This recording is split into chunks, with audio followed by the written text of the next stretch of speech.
नमस्कार, मैं परिमल कुमार। आज का ये वीडियो बहुत ख़ास है क्योंकि ख़ास तौर पे जब बात हम पढ़ाई लिखाई की करते हैं, मेमोरी की करते हैं, तो इसी से जुड़ा ये वीडियो है। और हमारे साथ वो शख्स हैं जिनके नाम पर कई रिकॉर्ड्स हैं, गिनीज वर्ल्ड रिकॉर्ड भी है इनके नाम पे मेमोरी को लेकर। क्योंकि जब पढ़ाई लिखाई का दौर होता है तो कई बार हम देखते हैं कि चीज़ों को याद करते हैं, भूल जाते हैं। ख़ास तौर पे पेरेंट्स के लिए और बच्चों के लिए ये वीडियो बहुत ख़ास है। पेरेंट्स के लिए इसलिए ख़ास क्योंकि अगर उनके बच्चे छोटे हैं तो उनको तरीक़ों के बारे में जानकारी होनी चाहिए, और स्टूडेंट के लिए इसलिए ख़ास कि वो एक उम्र के बाद वो खुद से समझ सकते हैं इस बातचीत के बाद क्योंकि किस तरीके से चीज़ों को मेमोराइज कर सकते हैं, लंबे समय तक उसको दिमाग में रख सकते हैं। तो हमारे साथ कृष्ण चहल जी हैं, आर्ट ऑफ मेमोराइजिंग बुक भी लिखा है इन्होंने, गिनीज वर्ल्ड रिकॉर्ड होल्डर हैं, और भी 2 रिकॉर्ड जो हैं मेमोरी को लेकर ख़ास तौर पे वो इनके नाम पे है। 6 किताबें हैं, 1000 से ज़्यादा सेशन कर चुके हैं, देश में भी, देश के बाहर भी, एयरफोर्स, नेवी, DRDO के साथ और बाकी पेरेंट्स के साथ तो करते ही होंगे। बहुत बहुत शुक्रिया सर किडियोक्रेसी से बात करने के लिए। हम ये समझना चाह रहे हैं कि ये मुद्दा बहुत अहम है कि जब पढ़ाई लिखाई की बात होती है तो दिमाग में रखने की भी बात होती है, उसको मेमोराइज करने की भी बात होती है, डिलीवर करने की भी बात होती है। क्या कुछ आप कहना चाहेंगे पेरेंट्स को, ख़ासतौर पे अगर छोटे बच्चों से शुरुआत करें तो किस उम्र के बच्चे जो हैं वो आपसे कुछ सीख सकते हैं जब उनकी एक समझ पैदा हो जाती है, और थोड़ा सा अगर एक्सप्लेन करना चाहें। देखिए, सबसे पहले तो ये क्या रहता है कि जो छोटे बच्चे हैं डायरेक्टली वो चीज़ें नहीं समझ सकते क्योंकि पेरेंट्स को उनकी हेल्प करनी पड़ती है एक लेवल तक, at least up to 6th grade. उसके बाद बच्चे डायरेक्ट भी समझ सकते हैं अगर मैं उनसे कम्युनिकेट कर रहा हूँ। लेकिन ये जो मेथड्स हैं, लाइक स्पेशली जो आर्ट ऑफ मेमोराइजिंग के कॉन्सेप्ट्स हैं, जो मेथड्स हैं, उनको तो इम्प्लीमेंट कितनी भी जल्दी किया जा सकता है। उसे तो छोटे से छोटा बच्चा भी इम्प्लीमेंट कर सकता है। In fact from the day 1, like say alphabets कैसे टीच करने, from that level you can start implementing art of memorising. क्योंकि जो तरीका है अल्फ़ाबेट सिखाने का वो गलत है। जो लर्निंग का कॉन्सेप्ट है, हमें सबसे पहले उस लर्निंग के कॉन्सेप्ट को समझना चाहिए कि वो कैसे काम करता है। It is something like this, like से एक बिल्डिंग हम कंस्ट्रक्ट करते हैं, तो अगर हमें सपोज 5 स्टोरी बिल्डिंग बनानी है तो हम डायरेक्ट 5th फ्लोर नहीं बना सकते। हमें सबसे पहले ग्राउंड फ्लोर बनाना होगा, फिर 1st फ्लोर बनाना होगा, फिर 2nd एंड सो ऑन। तो हम इस कॉन्सेप्ट से बहुत दूर चले गए हैं। कॉन्सेप्ट ये था कि बच्चे का जो एग्जिस्टिंग नॉलेज है, जो उसका ग्राउंड फ्लोर है, जो उसे आज पता है, उसको रेफरेंस मानकर ही उसको कुछ सिखाया जाएगा। जैसे कि हम बच्चों को कैसे सिखाते हैं alphabets, A for apple, B for boy, C for cat, D for dog. ऐसा क्यों सिखाते हैं? क्योंकि स्कूल जाने से पहले बच्चे को एप्पल का पता है, उसने उसको एक्सपीरियंस किया है, टच किया है, टेस्ट किया है, उसके साथ खेला है, उसने डॉग का भी देखा, एक्सपीरियंस किया है। तो ये रियल कॉन्सेप्ट था। तो इनिशियली ऐसा ही इंस्ट्रक्शंस, लाइक से जब एक एजुकेशन सेटअप धीरे धीरे इंफ्रास्ट्रक्चर बिल्टअप होने लगे, स्कूल्स एक कॉन्सेप्चुलाइज होने लगे, तो ये रियल लॉजिक था कि बच्चे का जो एग्जिस्टिंग नॉलेज है उससे उसे सिखाया जाए। तो ऐसे 26 लेटर्स के कुछ इमेजेस हमने असाइन कर दी। उसके बाद क्या हुआ, धीरे धीरे कुछ नया स्कूल आया, suppose XYZ modern public school. अब वो कहते हैं कि भी देखो ये जो स्कूल है, A फॉर एप्पल तो सभी स्कूल लिख रहे हैं, मेरी बुक्स कुछ डिफरेंट होनी चाहिए, कुछ प्रिंटिंग क्वालिटी अलग हो, कुछ डिफरेंट हो। So they change it with A for aeroplane. अब कुछ टाइम के बाद कुछ और नया स्कूल आया, उन्होंने उसे A फॉर एंट कर दिया। वो धीरे धीरे धीरे धीरे अब हम उन 26 लेटर्स में से हम उन्हें क्या टीच कर रहे हैं, like we teaching them like say T for tiger. एक जो छोटा बच्चा है अभी तो 2.5-3 साल का है, उसने टाइगर रियल में नहीं देखा, उसने टीवी पे देखा है, इमेजेस में देखा है, उसने सिर्फ उसको देख के एक्सपीरियंस किया है, उसको रियल में उसका कोई एक्सपीरियंस नहीं है। तो उसके लिए वो बड़ा कन्फ्यूजिंग है। उसको अपना डॉग डॉग के जैसा लगता है, नेबर का डॉग टाइगर जैसा, वो कन्फ्यूज्ड है उसमें। जैसे कि एक लेमैन के लिए सारे फाइटर प्लेन एक जैसे लगते हैं, हमारे ग्रैंड पेरेंट्स को सारी सेडान कार्स एक जैसी लगती हैं, क्योंकि उनको उस डिटेल में नहीं पता ना। अब उन्हें टीच करें लाइक से लेट्स से कि Z फॉर ज़ीब्रा, वो भी रियल में नहीं देखा। और सबसे बुरी बात तो ये हो गया, हमने टीच करें Q फॉर क्वीन, जो आज तक हमने नहीं देखी, और हम एक्सपेक्ट कर रहे हैं कि उस बच्चे को क्वीन पता है और क्वीन को रेफरेंस मानकर हम उसे क्यों सिखा रहे हैं। It is something like this what we are doing. हम डायरेक्ट हवा में 4th और 5th फ्लोर बना रहे हैं, उसे ना क्वीन पता ना उसे क्यों पता। मतलब इमेजिनेशन में इमेजिन करके उन चीज़ों को सीख नहीं, उसे कुछ जो पता है ना उसे। सपोज आज मैं काउंटिंग सीखना चाहूँ, मैं तेलुगु में काउंटिंग सीखना चाहता हूँ, तो मैं किससे सीखूंगा? जो मेरा एग्जिस्टिंग नॉलेज है, मेरा एग्जिस्टिंग नॉलेज लाइक से I know Hindi, I know English, तो मैं ये देखूंगा कि मुझे 1 को तेलुगु में क्या कहते हैं, मैं 1 से रिलेट करूंगा ना, या हिंदी में रिलेट करूंगा कि 1 को तेलुगु में क्या कहते हैं, 2 को क्या कहते हैं। तो मेरा ग्राउंड फ्लोर, मेरा फाउंडेशन क्या है, 1 2 3 4 या 1 2 3।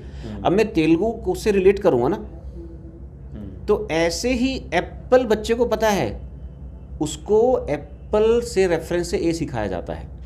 तो अब इन 26 लेटर्स में हमने क्या कर दिया, उसमें मैक्सिमम जो लेटर्स हैं एटलीस्ट 50% तो ऐसे वर्ड्स यूज़ कर रहे हैं हम जिनका उन बच्चों को पता ही नहीं है कि वो रियली में क्या चीज़ें हैं। वो सिर्फ उन्होंने पिक्चर्स में देखा है, रियलिटी में एक्सपीरियंस नहीं किया। मतलब ये अगर आपकी बात को आगे बढ़ाते हुए मैं कहना चाहूँ दर्शकों को, तो शायद अगर सही हो तो बताइएगा कि जो चीज़ें वो देख रहे हैं, जो चीज़ें उनके आसपास है, जिनको वो फील कर रहे हैं, उन्हीं से उनको अल्फ़ाबेट सिखाने चाहिए आपको शुरुआत। एग्जैक्टली यही मैं कहना चाहता हूँ। और इसीलिए टीचर्स के लिए भी और पेरेंट्स के लिए भी मैं कहना चाहूँगा कि आपको क्या करना चाहिए। हमारे इंडिया में ना कल्चर डाइवर्सिटी इतनी ज़्यादा है कि हर घर का कल्चर अलग है, हर घर की वोकेबलरी अलग है। तो आपको उनके पेरेंट्स को कहना चाहिए कि आउट ऑफ दिस 26 लेटर्स, अगर आप टीचर हैं या पेरेंट तो आप खुद कर सकते हैं कि आपके घर में ऐसे कौन से वर्ड्स हैं, ऐसी कौन सी चीज़ें हैं जिनको रिलेट किया जाए उसके साथ। जैसे कि P फॉर पैरट टीच नहीं करना, क्योंकि पैरट उसने सच में नहीं देखा। P फॉर पापा will make more sense. M for monkey से कहीं ज़्यादा रियल है M फॉर मोबाइल, क्योंकि वो उसे देखता है, एक्सपीरियंस करता है। तो वो चीज़ें अगर रिलेट कर, लाइक आपके बेटे का नाम क्या है? आदित्य, यज्ञांश। यज्ञांश, तो यज्ञांश या आदित्य, तो A फॉर आदित्य जो है ना, वो अगर हम टीच करें, अगर आपकी फैमिली में कल कोई और छोटा बच्चा है, क्योंकि वो आदित्य पूरा दिन बोलता है, it will make more sense. तो हमें सिर्फ ये करना है कि जो एग्जिस्टिंग नॉलेज है ना उस बच्चे का, जो फैमिली में बोल रहे हैं, जिन वर्ड्स को वो जानता है और उनसे रिलेट कर सकता है, उन्हीं से अल्फ़ाबेट सिखाएं and you will be surprised कि वो कितने जल्दी सीखता है। क्योंकि यहाँ से एक बहुत बड़ी प्रॉब्लम की शुरुआत होती है। अभी जैसे बच्चे को हम सिखा रहे हैं सपोज Q फॉर क्वीन या हम T फॉर टाइगर समथिंग, अब इससे क्या होगा, वो बच्चा रिलेट नहीं कर पाएगा। अब हम उसे रिपीटिशन मोड में डाल देंगे कि रिपीटेड। और अगर मैं आपसे पूछता हूँ कि आपकी फेवरेट स्टार्स की कोई मूवी है, वो मूवी आप देखने के आपको फर्स्ट टाइम बहुत अच्छी लगेगी, और उसी मूवी का सेकंड टाइम देखेंगे तो उसमें इंटरेस्ट कम आएगा, थर्ड टाइम वो मूवी आपको टॉर्चर करेगी, फिफ्थ टाइम उस मूवी को आप नहीं देख सकते किसी भी कीमत पर। लेकिन हम इन बच्चों को रिपीटिशन मोड में डाल देते हैं, इतना बुरे से डाल देते हैं कि ये बोल नहीं सकते, दे आर जस्ट किड्स, उन्हें पता ही नहीं, they don't know their rights, otherwise तो दे कैन प्रोटेस्ट। तो इतना रिपीटिशन में डाल दिए, इससे क्या होता है, यहाँ से एक बहुत बड़ी प्रॉब्लम जनरेट होती है। वो होती है कि उनके कॉन्शियस और सबकॉन्शियस में कहीं ना कहीं एक कम्युनिकेशन गैप बिल्टअप होता है। जैसे कि जो छोटे बच्चे होते हैं वो हमेशा प्रेजेंट मोमेंट में रहते हैं, वो कभी पास्ट के बारे में नहीं सोचते, कभी फ्यूचर के बारे में नहीं सोचते, वो हमेशा प्रेजेंट में रहते हैं। उनका अटेंशन स्पैन कम होता है। अभी वो यहाँ पर इस चेयर पर जंप करते हैं, फिर सोफा पर जंप करेंगे, फिर डोर के साथ कुछ करेंगे, but they are in present moment. हमारे साथ क्या होता है, अभी हम यहाँ पर बैठे हैं, सोच घर के बारे में रहे हैं, घर पर जाने के बाद ऑफिस के बारे में सोच रहे हैं, हम प्रेजेंट में नहीं हैं। लेकिन वो छोटा बच्चा प्रेजेंट में ही था। अब हमने क्या किया, हमने उसके माइंड को रिपीटिशन मोड में डाल दिया। और रिपीटिशन मोड जैसे एक्टिव होता है ना, तो रिपीटिशन का चार्ज लेता है हमारा सबकॉन्शियस माइंड। जैसे कि आप साइकिल चलाना सीखते हैं तो स्टार्टिंग में सोचना पड़ता है, बैलेंस कैसे बनाएंगे, पेडल्स कैसे लगाएंगे, ब्रेक कैसे लगाएंगे, सोच रहे हैं ना कॉन्शियसली। अब धीरे धीरे जैसे ये रिपीटिशन हुआ तो अब साइकिल कौन चलाता है, सब साइकिल चलाता है आपका ऑटो पायलट मोड, यानी कि आपका सबकॉन्शियस माइंड। अब आप साइकिल चलाते हो, आपका इंटेलिजेंट माइंड टोटल फ्री है। तो अब अगर उस बच्चे को हमने रिपीटिशन मोड में डाला, अब उसे रिपीट किए जा रहा है, ये काम कौन कर रहा है, उसका सबकॉन्शियस माइंड, और उसका इंटेलिजेंट माइंड फ्री हो गया है। अब ये डिस्कनेक्शन हो गया यहाँ से। अब वो बच्चा काम करते हुए वहाँ नहीं होगा, यहाँ से कॉन्सेंट्रेशन की प्रॉब्लम भी स्टार्ट होती है। सो this is a big mistake. तो अगर आप इस ढंग से सिखाते हैं जैसे मैंने अभी बताया, तो आप बहुत ईजिली बच्चों को सिखा सकते हैं, दे विल एंजॉय इट। बहुत बार तो वो आपको पापा की जगह P फॉर पापा कह देंगे, एंजॉय इट, क्योंकि फाइनल पर्पस तो ABCDEF सीखना है ना। बिल्कुल। तो इस ढंग से अगर हम उन्हें अल्फ़ाबेट सिखाएंगे, so this is the best way to teach. और यहाँ ही नहीं, हम हर एक लेवल पर उनके साथ ये प्रॉब्लम्स क्रिएट कर रहे हैं। कहीं ना कहीं मैं ये कहूँगा कि हमारा जो देखिए गवर्नमेंट बहुत अच्छी इनिशिएटिव्स ले रही है। अभी उन्होंने जैसे नई एजुकेशन पॉलिसी लेकर आए, that is far better than the previous one. But हमें और भी चीज़ें करनी चाहिए, और भी इम्प्रूवमेंट, स्पेशली टीचिंग्स कैसे होनी चाहिए, और स्पेशली कंटेंट्स जो हम उनको टीच कर रहे हैं, जो सिलेबस है उसमें भी थोड़ी मॉडिफिकेशन की ज़रूरत है। लाइक अभी हम स्पेलिंग्स की अगर बात करें, लेटर्स के बाद, अल्फ़ाबेट्स के बाद हम उन्हें स्पेलिंग्स टीच करते हैं। अगेन स्पेलिंग्स में सेम प्रॉब्लम है, क्योंकि स्पेलिंग्स में क्या होता है कि बच्चा, हम सभी स्पेलिंग मिस्टेक करते हैं। तो हमारे पास एक ही सोल्यूशन है। फिर कोई भी वर्ड अगर मैं कहता हूँ, लेट्स टेक इट रेस्टोरेंट। अब रेस्टोरेंट वर्ड में जनरली बच्चे जो लास्ट में RANT है उसको RENT लिखते हैं, क्योंकि रेस्ट उनको लगता है रेस्टोरेंट, RENT लिख देते हैं, बहुत लोग लिखते हैं। अब वो मिस्टेक करेंगे, टीचर उसे करेक्ट करेगा। अब वो उन्हें क्या कहेंगे कि राइट इट 5 टाइम्स, वो फिर से मिस्टेक करेगा तो राइट इट 10 टाइम्स। और जब हम छोटे थे तो हम तो उसको 50 टाइम्स भी लिखा करते थे। तो एक ही तरीका है हमारे पास किसी भी काम को करने का कि रिपीटिशन रिपीटिशन एंड रिपीटिशन। और आप खुद देखिए, जैसे आप सपोज आप उस वर्ड को लिख रहे हैं रेस्टोरेंट रेस्टोरेंट, जैसे आप उसे 3-4 टाइम्स लिखेंगे ना, अब आप उसे ऐसे जैसे साइकिल चलाते हैं ना, दिमाग फ्री हो गया, अब आप उसे लिखते जा रहे हैं और आपका माइंड कुछ और सोच रहा है। अब आप अपने दोस्तों उन्हों से लिख रहे हैं, वो एक मैकेनिकल टास्क हो गया। अब आप उसे 20 टाइम्स लिखें या 50 टाइम्स लिखें, आप वहाँ पर नहीं हैं, क्योंकि आप पास्ट या फ्यूचर में चले गए, या आप डे ड्रीमिंग कर रहे हैं फ्यूचर की, या आप किसी पास्ट की चीज़ों में जुड़े हुए हैं। लेकिन उसका सिखाने का तरीका क्या है? हमें अपने लर्निंग के जो बेसिक प्रिंसिपल्स हैं वो हमें फॉलो करने चाहिए। जैसे कि एक होता है मेमोराइज़ करना, एक होता है मेमोराइज़ हो जाना। इन दोनों बातों में बहुत बड़ा डिफरेंस है। तो ये जो प्रिंसिपल है ना, अगर पेरेंट्स इस चीज़ को समझ गए तो वो बहुत कुछ अपने बच्चों की हेल्प कर सकते हैं। जैसे कि आप रोड पर जा रहे हैं कहीं और आपने बहुत सारी कार्स देखी और आप अक्सर भूल जाएंगे कि कौन सी कार्स देखी है, लेकिन अगर एक नए मॉडल की कार दिखाई दे, सपोज़ आपको टेस्ला दिखाई दे आज, साइबर ट्रक टेस्ला का, तो आपको याद रहेगा। सपोज़ आपको रोड पर एलिफेंट दिखाई दे तो आपको याद रहेगा, क्योंकि वो डिफरेंट है, वो आउटस्टैंडिंग है। तो जब चीज़ें डिफरेंट होती है, आउटस्टैंडिंग होती हैं, उन्हें मेमोराइज़ नहीं करना पड़ता, वो मेमोराइज़ हो जाती हैं। There is a difference. मैंने बुक ओपन की, मैं मेमोराइज़ करने की कोशिश कर रहा हूँ, लेकिन आपको पूरे दिन की बहुत सारी बातें याद भी तो रहती है ना। बिल्कुल। तो वो जो याद रहना है ना, अगर हमें उसको कंट्रोल करना आ जाए, that is what art of memorising says, कि अगर हम उस मैकेनिज्म को कंट्रोल कर लें कि ऑटोमेटिकली हम क्या ऑब्जर्व कर रहे हैं, हर रोज़ कितना नॉलेज हम इकट्ठा कर रहे हैं, अगर उसको हम टैप कर पाएँ तो बहुत कुछ हम बदल सकते हैं अपनी लाइफ में। तो जो चीज़ें डिफरेंट होंगी वो याद रहेंगी। अब अगर हम इस वर्ड को, रेस्टोरेंट वर्ड को कुछ ऐसे लिखें, like I show in paper,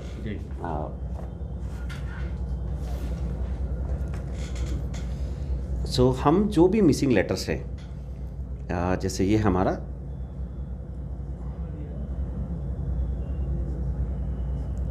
अब मिस स्पेल करके लोग ई लिख देते हैं यहाँ पर जी।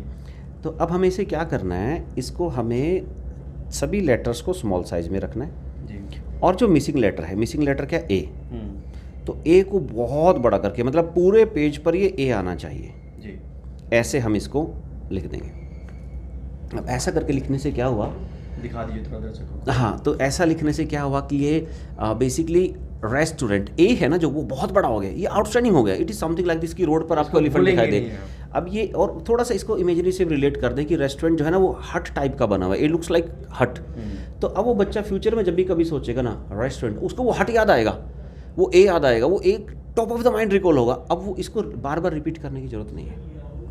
वो बच्चा हमेशा के लिए इस वर्ड को एक ही बार लिखा आपने और याद हो गया, क्योंकि आपने क्या किया, आपने माइंड में फीड नहीं किया, आपने उस इन्फॉर्मेशन को इस ढंग से प्रेजेंट किया कि माइंड ने उसे खुद ब खुद कैप्चर कर लिया। इसके साथ साथ और भी तरीके हैं, जैसे कि सपोज एक वर्ड है लाफ। अब छोटे बच्चों को हम कहते हैं कि स्पेलिंग लिखिए, mostly they will write LAF, तो आप उसको रिवर्स एक्रोस्टिक बना सकते हैं। उसका रिवर्स एक्रोस्टिक लाइक से right the word laugh, LAUGH, और उसका एक सेंटेंस बना दीजिए, laugh and you get happy. अब हर एक का इनिशियल जो है वो रिप्रेजेंट कर रहा है उसकी स्पेलिंग को। जो भी ऐसे वर्ड है, जैसे कि रेशो एक वर्ड है, तो इनकी स्पेलिंग डायरेक्ट सेंस नहीं बनाती स्टूडेंट्स को, तो उनको उसे मगअप करना पड़ता है। कुछ स्पेलिंग्स ऐसी हम लॉजिक से लिख सकते हैं, इनमें लॉजिक डायरेक्ट नहीं लगता, उस लेवल पर लॉजिक समझ नहीं आता कि भाई इसको F क्यों नहीं लिख रहे, इसको GH क्यों लिख रहे हैं, उनको नहीं पता ये फोनेटिकली सिमिलर है। तो हमें उसको एक सेंटेंस के फॉर्मेट में लिख सकते हैं। और इससे डीप जाएं तो और भी बहुत सारी ऐसी स्ट्रेटेजीज़ हैं, लाइक शॉर्टेज ऑफ टाइम की वजह से मैं उन सब चीज़ों को डिस्कस नहीं कर सकता यहाँ पर। तो इस ढंग से हम स्पेलिंग्स पर बहुत बड़ा काम कर सकते हैं। मेन पर्पज़ क्या है कि उस इन्फॉर्मेशन को बार बार रिपीट करने की ज़रूरत नहीं होती, उसको इस ढंग से प्रेजेंट करें अपने माइंड के सामने कि वो उसे खुद ब खुद कैप्चर करें या उसे रिलेट करें। जैसे कि एक वर्ड है लाइक से फ्रेंड।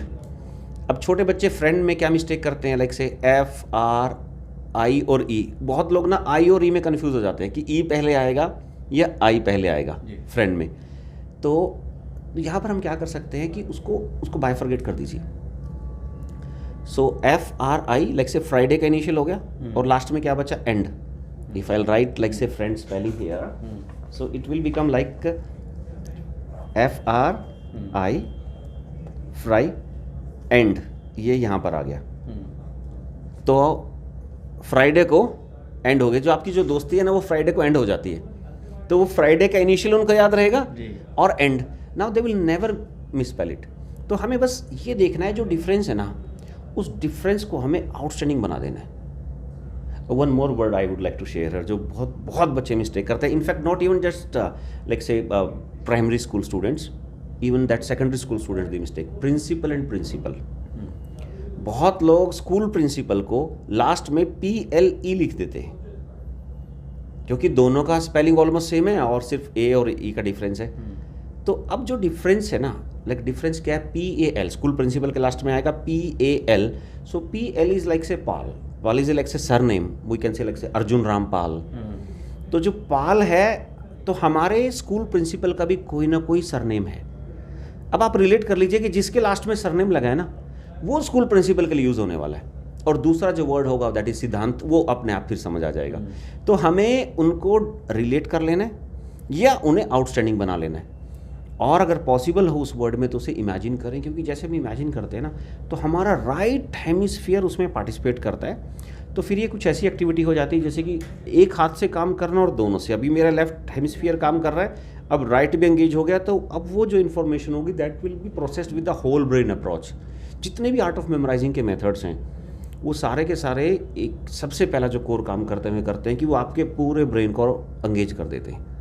इससे क्या होगा कि वो काम बहुत जल्दी होगा, चीज़ें बहुत जल्दी आपको मेमोराइज होंगी और लंबे टाइम तक रिटेन भी रहेंगी। तो ये जैसे मैंने आपको बताया कि हमें इन दोनों चीज़ों को सभी टीचर्स इसको कॉन्सेप्ट को अपने बच्चों पर, स्टूडेंट्स पर अप्लाई कर सकते हैं, पेरेंट्स को तो ऑब्वियसली करना ही चाहिए। तो मोटे तौर पर ये समझ में आ रही चीज़ें कि आपको तरीका बदलने की ज़रूरत है ना। तरीका जो रियल है, जो साइंटिफिक तरीका है, हमें उसको करना है। हमें एक लेमैन अप्रोच से नहीं चलना। अभी हम सिर्फ एक ही तरीका जानते हैं, वो है रिपीटिशन। मेमोराइज करने के 14 मेथड्स हैं। थ्योरी मेमोराइज करने का अलग मेथड है, नंबर्स मेमोराइज करने का अलग मेथड है, डायग्राम्स मेमोराइज करने का अलग मेथड है, मैप्स के लिए अलग मेथड है। तो लेकिन हमारे पास एक ही मेथड है, वो है रिपीटिशन। हमें कुछ भी मेमोराइज करना है, हम सिर्फ रिपीट करना जानते हैं। और रिपीट करना जो है, देखिए जहाँ पर राइम्स हमें क्रिएट करने हैं, एक पोएम मेमोराइज करनी है, वहाँ रिपीटिशन, ऑब्वियसली रिपीटिशन करना होगा क्योंकि राइम्स मैच कर रहे हैं। लेकिन बहुत सारी चीज़ें, मैक्सिमम ऐसी हैं जहाँ पर आपको अननेसेसरी रिपीटिशन नहीं करनी। आपको वहाँ पर आर्ट ऑफ मेमोराइजिंग के प्रिंसिपल्स अप्लाई करने की, माइंड कैसे काम करता है उसको समझें और उसके अकॉर्डिंग उन चीज़ों को अप्लाई करते हुए जाएं। तो क्या कुछ एक्सरसाइज पेरेंट्स कर सकते हैं अपने बच्चों के साथ? कुछ चीज़ें तो आपने बताई, और क्या हो सकता है?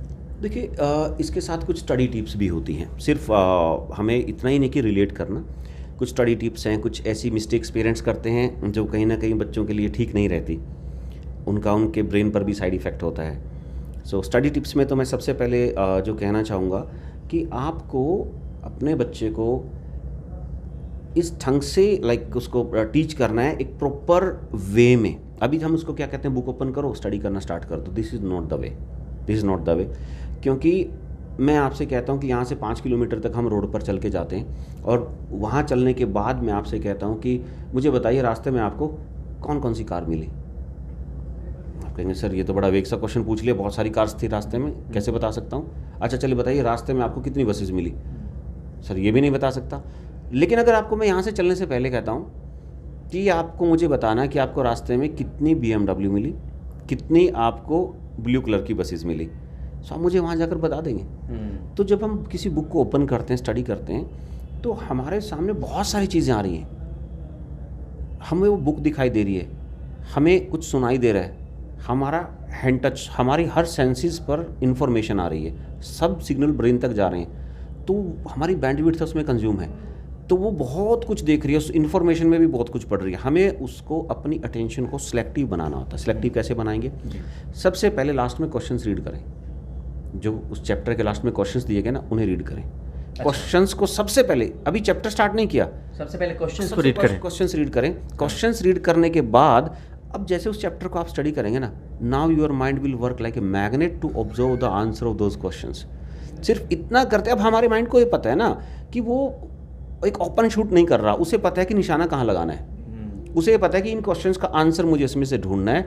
अब उसका माइंड वहाँ पर फोकस करेगा, पहले वो सब चीज़ों को प्रोसेस करने की कोशिश कर रहा था। तो this is one of the important tip. तो पेरेंट्स को हमेशा छोटे बच्चों को पहले क्वेश्चन बताने चाहिए कि ये क्वेश्चंस हैं, उसके बाद वो पढ़ें, या उन्हें वर्बली बताएं कि आपको ये सीखना है और हमें ये सीखने के लिए हम इस चैप्टर से स्टडी करते हैं या कोई स्टोरी बुक से रीड करते हैं। तो वो चीज़ें हमें उन्हें पहले टारगेट होना चाहिए माइंड में कि उसको आउटकम क्या आप एक्सपेक्ट कर रहे हैं।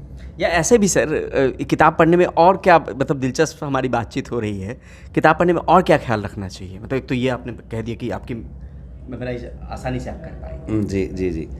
दूसरा मतलब मेमोराइज करना नहीं पड़ेगा, वो हो जाएगा। हाँ, देखो ये दोनों अलग अलग चीज़ें हैं। ये जो मैंने बताया this is the study tip, इस पर मेरी दूसरी बुक है that is art of studying well. Okay. तो स्टडी करना एक अलग चीज़ है और मेमोराइज करना एक अलग चीज़ है, ये दोनों अलग अलग चीज़ें हैं। इनफैक्ट पूरा जो मेमोरी का कॉन्सेप्ट है वो टोटल हम 4 स्टेप्स में डिवाइड कर सकते हैं। सबसे पहला है अटेंशन, कि हमें मेमोराइज क्या करना है। उसके बाद जो सेकंड स्टेप होता है दैट इज़ रजिस्ट्रेशन, कि अब हमने मेमोराइज कर लिया, आज हमें मेमोराइज हो गया, अभी मेरा टेस्ट लिया गया, मुझे 100 आउट ऑफ 100 मार्क्स मिले, लेकिन भूल जाऊंगा 1 वीक के बाद। तो इसके बाद नेक्स्ट स्टेज जो होती है दैट इज़ रिटेंशन, कि how long we can retain it. और फोर्थ जो स्टेज होती है that is output, basically recalling, कि मुझे याद है मैं घर पे अच्छे से रिकॉल कर रहा हूँ, स्कूल में अच्छे से रिकॉल कर रहा हूँ, लेकिन एग्जाम में रिकॉल नहीं कर पाता, भूल जाता हूँ, घर आके फिर याद आ जाता है। इसका मतलब आपकी रिकॉलिंग अच्छी नहीं है। तो हमें इन चारों स्टेजेस पर काम करना होता है। इन चारों स्टेजेस पर जब काम करेंगे ना, फिर एक्चुअल में हमारी परफॉर्मेंस इंप्रूव होती है। अब इनमें कुछ चीज़ें ऐसी हैं जो स्टडी टिप्स से इंप्रूव होती हैं, कुछ ऐसी हैं जो निमोनिक्स से इंप्रूव होती हैं, कुछ जर्नल एक्सरसाइजेज से इंप्रूव होती हैं, कुछ प्रिकॉशन से इंप्रूव होती है। प्रिकॉशन लाइक से अब जैसे विंटर्स आ रहे हैं, तो विंटर्स में पेरेंट्स एक बहुत बड़ी मिस्टेक करते हैं। वो मिस्टेक क्या है कि हम सोते हुए अपने फेस को कवर करते हैं और बच्चों के फेस भी कवर कर देते हैं, क्योंकि विंटर्स हैं। और हम सबको पता है कि अभी जो ऑक्सीजन है एयर में दैट इज़ अप्रॉक्सीमेट 21%। हमने रूम को बंद कर दिया, हम इस रूम के अंदर 4 घंटे से हैं, तो ऑक्सीजन की परसेंटेज डाउन हो जाएगी। और अगर हमने फेस को कवर कर दिया ब्लैंकेट क्विल्ट से, तो आप उसके अंदर कितने लीटर्स ऑफ एयर वॉल्यूम है, that is very less. Let's take it maximum there will be 10 kg। अब वो इतनी जो एयर है और उसके अंदर से जो वेंटिलेशन है बेसिकली ब्लैंकेट के होल से, वो बहुत बहुत कम है, तभी तो हम वार्म फील कर पा रहे हैं ना।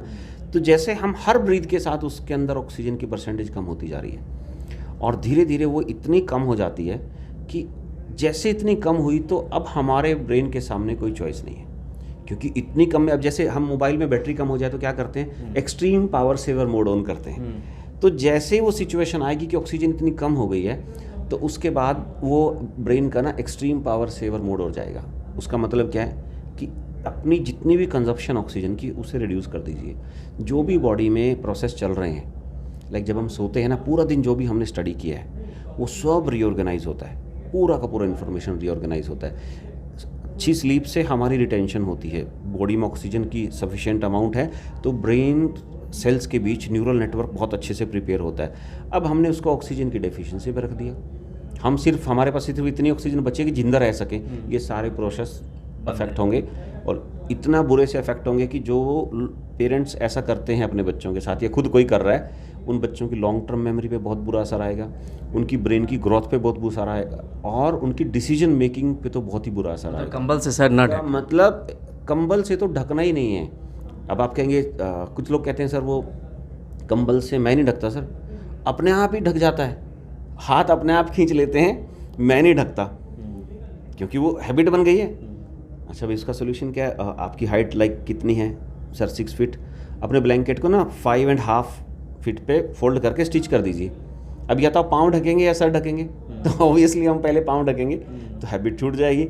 लेकिन फिर भी कुछ लोग कहते हैं सर सर्दी लगती है, देन डू समथिंग एल्स। आप कुछ ऐसी कैप डाल सकते हैं कि बस आपको अपना ब्रीदिंग प्रोसेस आपका नॉर्मल रहे। आप पूरे फेस को कवर कर सकते हैं, कैप डालिए सोते हुए, स्वेटर डालिए, कुछ भी, लेकिन आपको बस अपना नोज़ जो है ना वो बाहर होना चाहिए बेसिकली, कि ब्रीदिंग आपकी प्रॉपर हो, हवा मिलती रहे।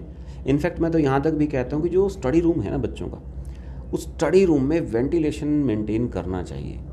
अभी क्या आजकल क्या चल रहा है, एयर कंडीशन में हम बैठ के स्टडी कर रहे हैं, और जो एयर कंडीशंस विंडो थे जो काफ़ी स्टार्टिंग में आते थे, उन सब में ना वेंटिलेशन होता था कि इतने वॉल्यूम ऑफ एयर उनको हर मिनट सर्कुलेट करना होता था। लेकिन धीरे धीरे उन चीज़ों पर किसी का फोकस नहीं रहा। जैसे रेफ्रिजरेशन में CFC फ्री आया था, तो ऐसे ही, लेकिन इन चीज़ों पे फोकस नहीं। अभी जो हम स्प्लिट AC लगाए हुए हैं, इनमें कोई वेंटिलेशन नहीं है। इस पूरे रूम में अगर हमने स्प्लिट AC लगा रखा है तो कोई वेंटिलेशन, विंडो बंद है, क्योंकि AC लगाने के बाद हम सब चीज़ें बंद करेंगे ताकि प्रॉपर कूलिंग हो सके, तो ऑक्सीजन की डेफिशिएंसी होगी। और हमेशा सभी रूम्स ऐसे नहीं है कि उनमें डोर के नीचे से या विंडो के गैप से एयर उतनी आती रहे। तो आपको हमेशा एक बात का ध्यान रखना है कि आपकी जो एयर है ना, उसमें ऑक्सीजन की परसेंटेज कम ना हो, इस बात का ध्यान रखना है। बिल्कुल, क्योंकि सबसे पहली डाइट हमारे ब्रेन की ना, दैट इज़ ऑक्सीजन। हम खाने के बगैर रह सकते हैं काफ़ी देर तक, हम पानी के बिना रह सकते हैं, लेकिन हम ऑक्सीजन के बिना रह सकते। तो पेरेंट्स आम तौर पर इन गलतियों के अलावा और क्या गलती करते हैं? कुछ एक गलती और अगर आप बताएंगे अपने अनुभव के आधार पे, अपने सेमिनार्स के आधार पे। हाँ, देखिए, गलतियाँ तो बहुत सारी ऐसी छोटी छोटी, लेकिन जैसे दूसरी एक मोबाइल की गलती पेरेंट्स करते हैं। बहुत बार पेरेंट्स मुझसे आके पूछते हैं कि सर बच्चे मोबाइल बहुत देखते हैं, इसका क्या सोल्यूशन है? तो मैं उनसे कहता हूँ, अच्छा मुझे ये बताइए कि बच्चे को किसने दिया मोबाइल? आपने दिया, क्योंकि आप बिज़ी थे अपने काम में, और अब बच्चा आपकी अटेंशन मांग रहा था, क्योंकि बच्चे को चाहिए कोई एंगेज करने के लिए अपने साथ। तो आपके पास एक बड़ा इजी वे आउट था, आपको लगा कि मोबाइल दे दिया, अब बच्चा मोबाइल में बिजी हो गया, आप फ्री हो गए।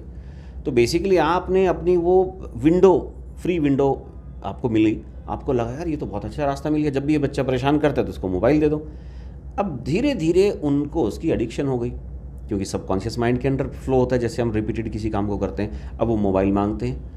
और ये मोबाइल देना उनके लिए बहुत ही ज़्यादा नुकसान की बात है, थोड़ी नहीं, बहुत ही ज़्यादा नुकसान। मेमोरी पे असर पड़ता है इससे? बहुत असर पड़ता है मेमोरी पे, ओवरऑल लर्निंग पे, हमारी ओवरऑल ब्रेन मेंटल हेल्थ पे, चाहे हमारा ब्रेन है या हमारा माइंड है, दोनों पर ही इसका असर आता है। क्योंकि नेचुरली क्या होता है, जो बच्चे हैं फर्स्ट 5 ईयर्स में ना, ऑलमोस्ट हमारा जो ब्रेन है 90% वायर्ड हो जाता है। और पहले 5 सालों में अगर हम GB में कहें ना, कितने GB डाटा इकट्ठा करें, तो जितने GB डाटा बच्चा पहले 5 ईयर्स में इकट्ठा करता है ना, इतना वो अगले 10 ईयर्स में भी नहीं करता। आप देखिए वो फर्स्ट 5 ईयर्स कितने इंपॉर्टेंट है उसके लिए, और उन 5 ईयर्स में हम उसको क्या एक्सपोजर दे रहे हैं, किस इन्फॉर्मेशन का, वो रियल है या वो फेक है, वो 2D है, वो 3D है, वो कितनी रियल है। अभी सपोज़ मैं किसी चीज़ को टच करता हूँ, सपोज़ मेरा डॉग है, मैं अपने डॉग को देख रहा हूँ, उसे टच कर रहा हूँ, उसे फील कर रहा हूँ, मेरी ऑलमोस्ट सभी सेंस एंगेज हैं साथ के साथ, राइट? तो लेकिन अगर हम एक मोबाइल पे किसी चीज़ को देख रहे हैं, मैं मोबाइल पे सपोज़ एलिफेंट देख रहा हूँ, तो मैं सिर्फ उसे देख रहा हूँ, या मैक्सिमम उसकी आवाज़ सुन सकता हूँ, ना उसे मैं टच कर सकता, ना मैं उसे, और फीलिंग्स उसके साथ वो नहीं आएंगी।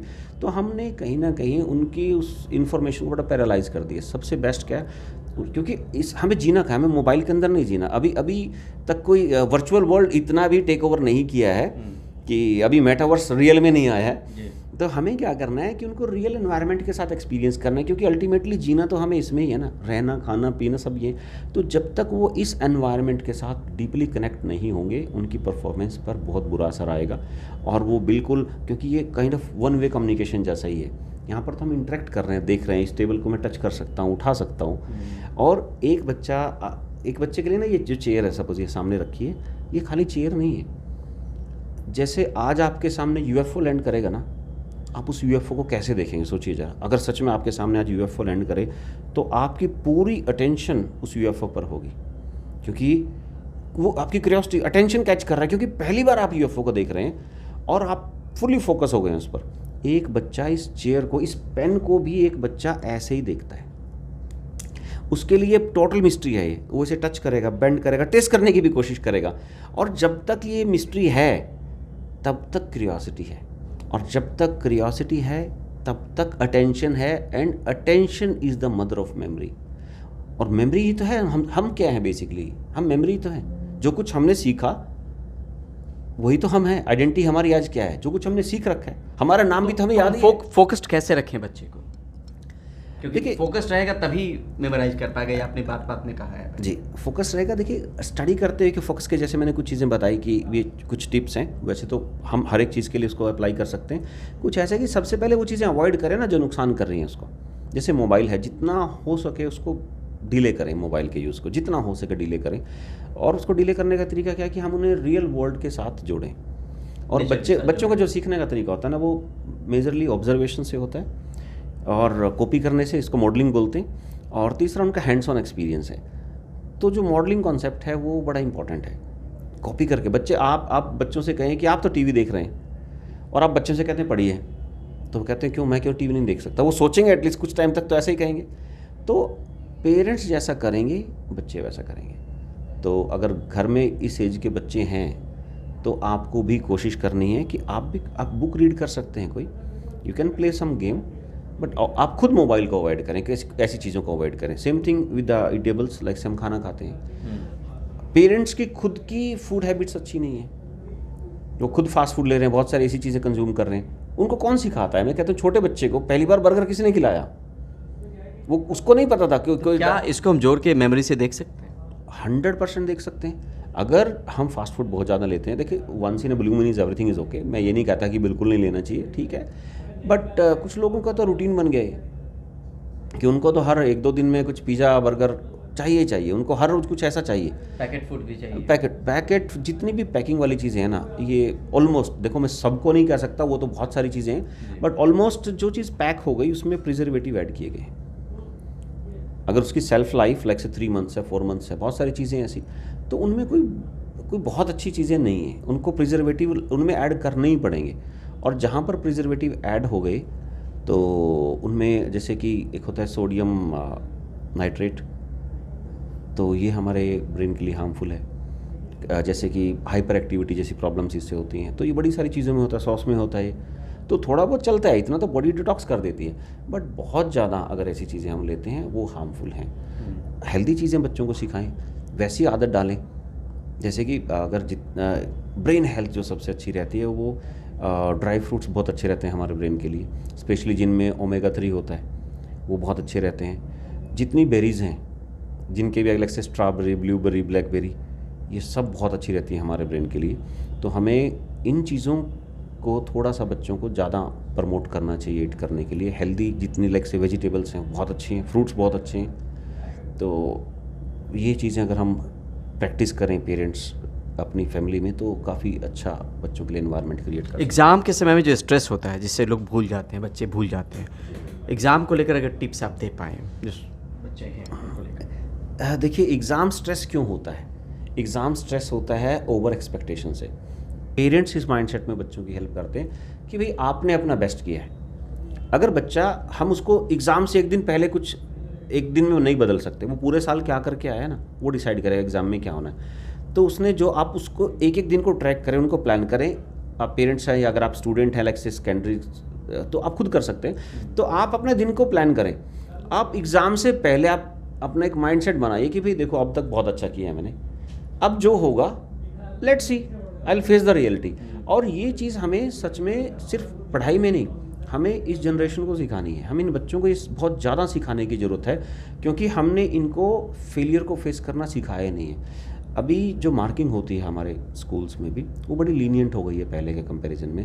पहले 70% जो होते थे वो टॉपर्स के एग्ज़ाम मार्क्स हुआ करते थे। ऐसा नहीं है कि वो बच्चे कम पढ़ते थे, वो वही बच्चे बहुत पढ़ते थे, लेकिन ये मार्किंग बड़ी लीनियंट हो गई है। अब मार्किंग लीनियंट करके हमें लगता है कि हमने 100 में से 98% आ गए हैं, लेकिन जो प्रैक्टिकल लाइफ है ना वो पहले से ज़्यादा हार्श हुई है। तो अभी तो वो रिलैक्स होंगे, मुझे 100 में से 98 मिले, 100 में से 100 मिले, तो basically they are not facing the failure. लेकिन रियलिटी तो कुछ और है ना। रियलिटी में तो वो 70% ही आने वाले हैं प्रैक्टिकल लाइफ में जब वो बाहर निकलेंगे, तो वहाँ पर उस चीज़ के लिए प्रिपेयर नहीं हो पाएंगे वो। तो हमें अपने बच्चों को प्रैक्टिकल के लिए प्रिपेयर करना है कि यार कोई बात नहीं, आपने बेस्ट किया ना, जो होगा देखा जाएगा, लेट्स जस्ट वर्क ऑन, कल अपना बेहतर करो। और उसके बाद शाम को आते हैं, फिर बैठते हैं आराम से, विल हैव लाइक से गुड टाइम। आप बताइए शाम को खाने में क्या बनाना है। एग्ज़ाम आप अच्छे से करके आइए, आप अपनी चॉइस के बताइए आज जो आपकी चॉइस का डिनर बनेगा, क्योंकि आप अपना एग्ज़ाम में बेस्ट करने वाले हैं। आप उनको ये कहिए ही मत क्या क्या, क्योंकि वो पूरे साल से करते आ रहे हैं, वो एक दिन पहले कुछ नहीं होगा। और एग्ज़ाम का स्ट्रेस ना जनरली एक दिन पहले सबसे ज़्यादा होता है। अच्छा, एक चीज़ और समझना चाह रहे हैं कृष्ण सर कि क्या मेमोरी को लेकर ये भी ज़रूरी है कि रिवीजन भी हो? ये कुछ एक ऐसा क्वेश्चन है, अगर हम ये कहें कि क्या हमें हर रोज़ खाना ज़रूरी है? बिल्कुल ज़रूरी है, लेकिन ये मैटर करता है कि हम तीनों टाइम का मील इकट्ठे एक ही टाइम खा रहे हैं, या हमने उसे प्रॉपरली डिस्ट्रीब्यूट किया हुआ कि किस टाइम क्या खाना चाहिए। रिवीजन सबसे इम्पॉर्टेंट है, लेकिन रिवीजन कितने टाइम गैप के बाद करनी चाहिए, ये उससे भी ज़्यादा इम्पॉर्टेंट है। सपोज हमें 10 रिविजन्स करनी है, तो 10 रिवीजन डजंट मीन कि उन 10 रिवीजन को हम कॉन्टीन्यूस 10 डेज तक कर देंगे, नहीं। हमें ये पता होना चाहिए कि हमारी फॉरगेटिंग स्पीड क्या है। तो वो फॉरगेटिंग स्पीड, एक जनरल फॉरगेटिंग स्पीड अगर मैं कहूँ, एक जर्मन साइकोलॉजिस्ट थे हरमन एबिंगहॉस, उन्होंने एक फॉरगेटिंग कर्व थ्योरी डिज़ाइन की थी। तो उनके अकॉर्डिंग जो कुछ आज हमने मेमोराइज़ किया है, abstract information I am not talking about like से मूवीज़ एंड ऑल, और हाँ निमोनिक्स अगर आपने अप्लाई नहीं की, क्योंकि आर्ट ऑफ मेमोराइजिंग यूज़ करने से क्या होता है, फॉरगेटिंग बहुत डिले हो जाती है। तो मैं बात कर रहा हूँ, अगर आपने आर्ट ऑफ मेमोराइजिंग यूज़ नहीं किया नॉर्मल वे में जैसे हम स्टडी करते हैं, तो आपने जो कुछ अभी स्टडी किया 24 आवर्स में, यानी कि कल तक आप उसका 70 to 80% भूल जाने वाले हैं। इतनी तेज़ी से हम भूलते हैं। और 1 वीक के बाद तो वो बहुत ही कम रह जाएगा, लेट्स टेक इट अराउंड 5%। अब 1 वीक के बाद हम रिवीजन करते हैं, तो हम उसे रिवीजन नहीं कह सकते, हम उसे दोबारा स्टडी कर रहे हैं, क्योंकि ऑलमोस्ट हम भूल चुके हैं, हम फिर से ऑलमोस्ट स्क्रैच से शुरू कर रहे हैं। थोड़ा एडवांटेज हमें रहेगा, सपोज अगर हमने फर्स्ट टाइम किसी चैप्टर को 2 आवर्स में स्टडी किया था, 1 वीक के बाद it will take around 1 hour 30 minutes, but वो स्टडी करना है, वो रिवीजन नहीं है। तो ये जो टाइमिंग है ना, ये क्या होनी चाहिए, एक स्टैंडर्ड टाइमिंग मैं बता सकता हूँ, क्योंकि ये हर एक स्टूडेंट को अपना आइडेंटिफाई करना पड़ता है। तो उसके तरीके होते हैं कि कैसे आइडेंटिफाई करना है, इट्स ए लॉन्ग टॉक। तो इन जनरल हमें नेक्स्ट डे रिवाइज़ करना चाहिए। नेक्स्ट डे रिवाइज़ करने के बाद अगर टॉपिक इजी गोइंग है, तो फिर 1 वीक के बाद, फिर 1 month के बाद, फिर 6 month के बाद, ये इजी गोइंग टॉपिक के लिए। अब इसके बाद डिपेंड करता है कि वो टफ़ है तो रिवीजन 7 days से पहले होगी, वो हमारी मदर टंग में है या मदर टंग में नहीं है, ये बहुत इंपॉर्टेंट है। हम मदर टंग के साथ अगर कुछ चीज़ें मेमोराइज़ करते हैं तो बहुत ईजी होती हैं, और तो हमें वो जो ड्यूरेशन है ना, उसको अकॉर्डिंगली एडजस्ट करना पड़ता है रिवीजन के लिए। तो ये छोटे छोटे कुछ फैक्टर्स होते हैं, इनको यूज़ करना होता है। मदर टंग से एक बहुत अच्छा पॉइंट मुझे यहाँ पर याद आ रहा है, I would like to share. Like tables हैं, मैथ के टेबल्स। अब मैथ के जो टेबल्स हैं उन्हें हम कुछ लोग इंग्लिश में मेमोराइज़ करते हैं, कुछ हिंदी में। आई एम टॉकिंग अबाउट कि अगर आपको हिंदी आती है, राइट, आपकी लाइक से मदर टंग हिंदी है, तो फिर भी बहुत ऑलमोस्ट हमारे सभी स्कूलों में आजकल तो इंग्लिश को प्रमोट किया जा रहा है कि टेबल्स के लिए। अच्छी बात है, आई अप्रिशिएट, लेकिन टेबल्स के केस में मेरा ओपिनियन थोड़ा डिफरेंट है। क्योंकि अगर हम थोड़ा सा डीपली देखते हैं इंग्लिश लैंग्वेज को और हिंदी को कंपेयर करते हैं, तो सबसे पहला तो रूल ये है कि जिस भी लैंग्वेज में जितने ज़्यादा अल्फ़ाबेट्स होंगे उसको इनिशियली मेमोराइज़ करने में टाइम ज़्यादा लगेगा, लेकिन लॉन्ग रन में वो आपकी बहुत स्ट्रेंथ बनने वाली है, जिस भी लैंग्वेज में जितने अल्फ़ाबेट्स होंगे। सेकेंड पॉइंट क्या है कि जो टेबल्स हैं स्पेसिफिकली, वो एक ऐसी इन्फॉर्मेशन है, अगर उसको हम समझें, काउंटिंग जब हम हिंदी में लिखते हैं तो हिंदी में काउंटिंग अप टू 100, हर एक नंबर का एक अलग नाम है। हम ये कहते हैं लाइक से 41 नहीं कहते, 41, 42, 43, 98, 99, तो हर एक नंबर का एक नाम है। लेकिन इंग्लिश में जो काउंटिंग है, मेमोरी बेस्ड काउंटिंग, हिंदी में 100 तक है, उसके बाद लॉजिक है 101, लेकिन इंग्लिश में जो मेमोरी बेस्ड काउंटिंग है that is up to 20 only. उसके बाद वो लॉजिक बेस है 21, 22, 23, वो टोटल लॉजिक है उसके बाद। तो यहाँ एक बहुत बड़ा डिफरेंस क्रिएट हो जाता है कि उसमें सिर्फ 20 नंबर्स हैं मेमोरी बेस, और उसमें 100 नंबर्स है। दिस डिफरेंस इज़ 5 times मोर। इसीलिए जिन लोगों ने टेबल्स हिंदी में मेमोराइज़ किए हैं उनकी कैलकुलेशन स्पीड बहुत अच्छी है। मेंटल कैलकुलेशन, अगर हम रूटीन में मार्केट में कितने पैसे हो भाई, 95 रुपीज़, आपने 500 रुपीज़ दिए, यू विल इमीडिएटली से कि इतने पैसे मुझे माइनस करके चाहिए। लेकिन अगर आपने वो टेबल्स इंग्लिश में किए हैं तो थोड़ा आप स्लो रहेंगे। अब देखिए उस पूरे प्रोसेस को देखिए। हम किसी भी टेबल को लाइक से अगर हम ये कहते हैं कि 12 का टेबल है फॉर एग्जांपल, तो लाइक से हिंदी में अगर हम उसे कहेंगे तो हम 12 छीके 72, 12 छीके 72, 3 ही वर्ड हुए ना, 12 छीके 72। अब इसी चीज़ को आप इंग्लिश में देखिए, 12, 6 are 72। तो वो देखिए कितना लेंदी हो गया। और जितनी वो कैलकुलेट करने की स्पीड ज़्यादा होगी ना, वो कहीं ना कहीं अंदर तो हमारे वो वर्ड ही प्ले करता है ना। अगर आपसे मैं कहता हूँ इस न्यूज़पेपर को रीड करें, तो आप सुन सकते हैं कि आपके अंदर कोई बोल रहा है जब आप न्यूज़पेपर को रीड करते हैं। तो बेसिकली इस कैलकुलेशन में भी वो टेबल ही प्ले होता है। जब भी कैलकुलेशन करेंगे ना, आपको उसी लैंग्वेज में याद आएगा जिस लैंग्वेज में आपने मेमोराइज किया है। अब वो कितना लेंदी है, कितना slow, that is going to decide कि वो कितना फास्ट है। सो आई विल से कि अगर आपको हिंदी आती है तो टेबल्स को एटलीस्ट अप टू 20 के टेबल्स जो हैं उनको हिंदी में ही मेमोराइज करें। इससे इसका आपको पूरी लाइफ एडवांटेज रहेगा। सो अब देखिए ये एक चीज़ का मैं कितना डिफरेंस, कि मैंने ये नहीं कहा कि सब चीज़ों को हिंदी, मैं कह रहा हूँ कि टेबल्स को हिंदी में मेमोराइज करें इफ़ यू नो हिंदी। देखिए अगर आप हिंदी नहीं जानते, ऑब्वियसली देन आपकी जो भी मदर टंग है, आई कांट से कि स्पेनिश में कितना होगा, that I need to see, but Hindi के कंपैरिजन में इंग्लिश में ये एक बहुत बड़ा डिफरेंस है स्पीड कैलकुलेशन। किताब पढ़ने में किन बातों का ख्याल रखना चाहिए यूजुअली स्टूडेंट्स के पॉइंट ऑफ व्यू से, जो आप अक्सर कहते होंगे? अगर मैं क्योंकि बिहार से हूँ, अक्सर ये होता क्या था कि एग्ज़ाम के वक्त में बहुत सारे जो शार्प स्टूडेंट्स थे वो तो नहीं करते थे, एक एटम बम आता था। आपने इतनी मोटी किताब पढ़ी और इतनी पतली कुंजिका आई जिसने आपको पढ़ा और पास कर गया। हम वो नहीं कह रहे, लेकिन क्योंकि हमारी बातचीत का ड्यूरेशन भी कम होने वाला है, हम चाहते हैं कि ज़्यादा से ज़्यादा लोग सीख पाएँ, समझ पाएँ आपके इस थ्योरी को, आपके इस अनुभव को। तो उसमें हम ये समझना चाह रहे हैं कि किताब पढ़ने में किन बातों का ख्याल रखें कि आपकी मेमोरी बहुत शार्प रहे। देखिए सबसे पहले तो वो किताब जो हम डिसाइड कर रहे हैं ना, वो बहुत इंपॉर्टेंट है कि हम कौन सी किताब डिसाइड कर रहे हैं। कोर्स बुक है अगर मान लें, कोर्स बुक है तो उससे भी आपको कोशिश करनी चाहिए कि अपने नोट्स बनाएं आप, क्योंकि जब हम अपने नोट्स बनाते हैं ना तो हम उस पर काम कर रहे हैं। और वो जब हम काम करते हैं, समथिंग लाइक दिस, कि एक केस में मैं आपसे कहता हूँ कि आप ड्राइव करके जा रहे हैं और एक केस में आप साइड में फ्रंट सीट पर बैठे हैं, तो किस केस में रोड मैप ज़्यादा अच्छे से याद रहेगा? जब आप ड्राइव करके जा रहे हैं। तो जब हम अपने हाथ से लिख रहे हैं ना, अपने रीड मच राइट मोर थिंक ओवर, ये कंसेप्ट मोटे तौर पर। अब इसमें भी एक बैलेंस आएगा। बैलेंस ये आएगा कि अगर आप कम्पिटिटिव एग्जाम की प्रिपरेशन कर रहे हैं, सपोज आप यूपीएससी की प्रिपरेशन कर रहे हैं, आपके पास इन्फॉर्मेशन इतनी ज़्यादा है, आप नहीं लिख सकते सब कुछ।